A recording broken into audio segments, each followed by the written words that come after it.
लीजिएगा तो कमेंट में बताना आप लोग को कैसा लगा। अरे मासूरी वो वाले पापा ये तने लंबे दूरी यहाँ हो ये तने लंबे दूरिया मासूरी लावाने बेटी जाई बाड़ रानी का सोहा गया रे मासूरी लावाने बेटी जाई बाड़ रानी का सोहा गया रे चला तई के लागई पापा बुकिया पिया सिया बुकिया पिया सिया अरे लावाट की जेठिया का गाम बाड़ई रानी का सोहा गया रे लावाट की जेठिया का गाम बाड़ रानी का सोहा गया रे चला तई के मोरे बेटी तांबूता नावा आई भाई हो तांबूता नावाई भाई लावाटत होटलिया खोलावाई विवा रई रानी का सोहा गया रे लावा टत होटलिया खोलावाई बिबाड़ रानी का सोहा गया रे मासूरी बोवाले चाचा ये तने लंबे दूरी यहाँ हो ये तने लंबे दूरी यहाँ मासूरी लावाने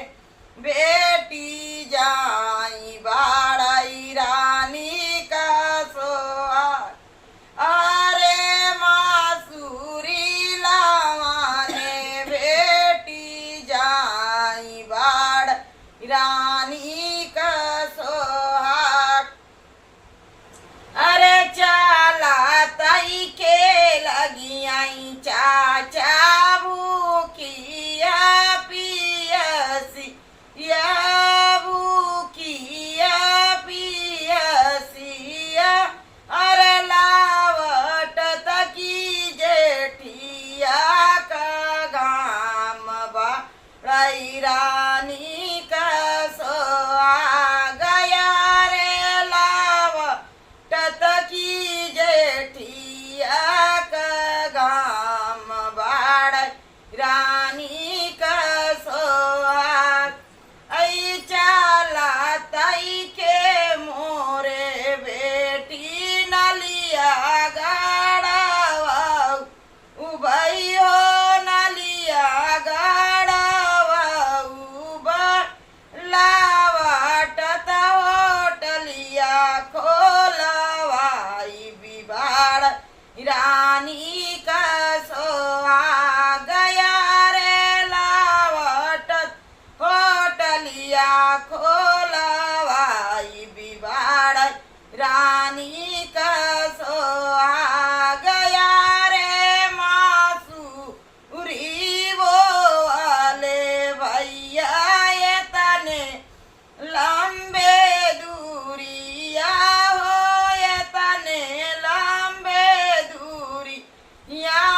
मासूरी लावाने बहिनी जा बाड़ई रानी का सोहा गया रे मासूरी लावाने बहिनी जाई बाड़ रानी का सोहा गया रे चला तई के मोरे भैया भूखी या पियसिया रे भूखी या पियसिया अरे लावा टत की